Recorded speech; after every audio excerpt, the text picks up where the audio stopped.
Uganda, a landlocked country in East Africa, boasts a rich and diverse history that stretches back centuries. Long before the arrival of Europeans, diverse ethnic groups thrived in this region, each with its own unique language, customs and traditions. Among these groups, the Bantu-speaking communities, including the Baganda, Banyoro and Basoga, established powerful kingdoms that dominated much of present-day Uganda. These kingdoms engaged in trade, diplomacy and sometimes conflict, shaping the social and political landscape of the region. The arrival of Nilotic groups from the north, such as the Acholi and Langi, added further complexity to Uganda's ethnic tapestry. These early societies laid the foundation for the vibrant and diverse nation that Uganda is today. These kingdoms were not simply political entities, they were centers of culture and learning. Oral traditions flourished, preserving history, myths and legends passed down through generations. Craftsmanship thrived, with skilled artisans producing intricate pottery, woven baskets and metalwork. The kingdoms developed sophisticated social structures with hierarchical systems of governance and justice. Religion played a significant role, with traditional beliefs coexisting alongside the later arrival of Islam and Christianity. This rich cultural heritage continues to shape Ugandan identity and serves as a source of pride for its people. However, the arrival of Europeans in the 19th century would disrupt this established order and set in motion a new chapter in Uganda's complex history. The arrival of European explorers in the 19th century marked a significant turning point in Uganda's history, setting the stage for profound changes that would shape the region's future. Drawn by tales of a vast inland sea and driven by a desire to map the uncharted African interior, these explorers embarked on perilous journeys.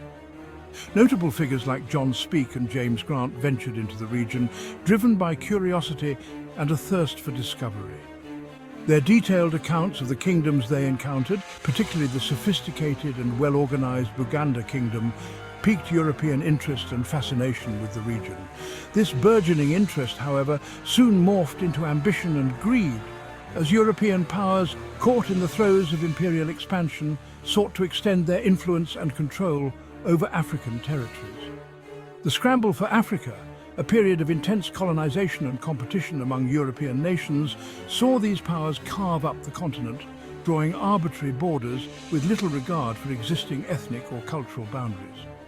For Uganda, this scramble resulted in British control, fundamentally altering the region's trajectory. The British, eager to secure their hold over the source of the Nile and establish a strategic presence in East Africa, declared Uganda a protectorate in 1894. This declaration marked the beginning of British colonial rule, a period that would profoundly impact Uganda's political, social and economic landscape for decades to come. The British administration, though claiming to bring civilization and progress, imposed its own systems of governance, education and justice, often disregarding local customs and traditions. They exploited Uganda's resources, particularly its fertile land, for their benefit, introducing cash crops like coffee and cotton while neglecting the development of local industries and infrastructure. This colonial system, inherently unequal and exploitative, sowed the seeds of resentment and resistance among the Ugandan people, who began to push back against the oppressive regime. While some Ugandans benefited from their interactions with the British, receiving education and opportunities within the colonial structure, many others experienced the harsh realities of colonial rule, including discrimination and marginalization. Forced labor, heavy taxation without representation, and the erosion of traditional authority bred widespread discontent and unrest among the local population. Moreover, the British policy of divide and rule, which favoured some ethnic groups over others, exacerbated existing tensions and created divisions that would have long-lasting and far-reaching consequences for Uganda's future. The arrival of Europeans in Uganda brought with it not only political and economic changes, but also significant religious transformations that would alter the fabric of Ugandan society. Christian missionaries, both Catholic and Protestant, established missions throughout the region, fervently seeking to convert the local population to their respective faiths. Their efforts, often intertwined with the colonial administration, introduced new religious beliefs and practices, challenging and sometimes undermining traditional systems of belief and authority that had existed for centuries. The Buganda kingdom, in particular, became a battleground for religious influence, with the Kabaka, or king, and his chiefs divided in their support for Catholicism, Protestantism, or traditional beliefs. This division created a complex and often volatile political landscape. This religious competition escalated into violence and persecution as different factions vied for dominance and control. In the late 19th century, the religious factions within the Buganda kingdom clashed violently, resulting in the martyrdom of both Catholic and Anglican converts. These tragic events marked a significant turning point in the region's history. These events, now known as the Uganda Martyrs, highlight the complex interplay of religion, politics and power during the colonial period. The martyrdom of these individuals has left an indelible mark on the collective memory of the nation. The British, initially hesitant to intervene in religious matters, eventually sided with the Christian factions, further solidifying the influence of Christianity in Uganda. This decision had long-lasting implications for the religious landscape of the country. The legacy of this religious competition continues to shape Uganda today, with Christianity playing a dominant role in the cultural and spiritual life of the nation. While Uganda is a predominantly Christian nation, with a significant Muslim minority, religious tensions persist. These tensions are a reminder of the historical conflicts that have shaped the country's religious landscape. The memory of the Uganda martyrs remains a potent symbol for Christians, while the historical grievances of those persecuted for their beliefs continue to resonate deeply within the community. The colonial legacy of religious division, coupled with the later politicization of religion, poses ongoing challenges for interfaith dialogue and national unity. Efforts to bridge these divides are crucial for the future stability and harmony of Uganda. As the 20th century progressed, the desire for self-determination swept across Africa, fueled by the injustices of colonialism and inspired by the independence movements gaining momentum elsewhere. Uganda was no exception. The seeds of nationalism, sown during the colonial period, began to sprout, nurtured by a growing awareness of shared grievances and a yearning for self-governance.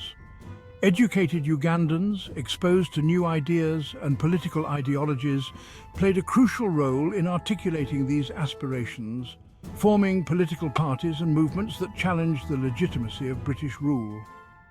These political entities became the voice of the people, demanding change and justice. The path to independence was not without its complexities. Internal divisions, often along ethnic and religious lines, complicated the struggle. The diverse cultural landscape of Uganda meant that unity was a challenging goal. The question of what form an independent Uganda would take, particularly regarding the role of the traditional kingdoms, sparked debate and disagreement. These discussions were crucial in shaping the future governance of the nation. Despite these challenges, the momentum for independence proved unstoppable. The collective will of the people, driven by a desire for freedom, overcame the obstacles. The British, facing mounting pressure both domestically and internationally, gradually relinquished control, recognizing the inevitability of Uganda's independence, granting Uganda internal self-governance in 1961.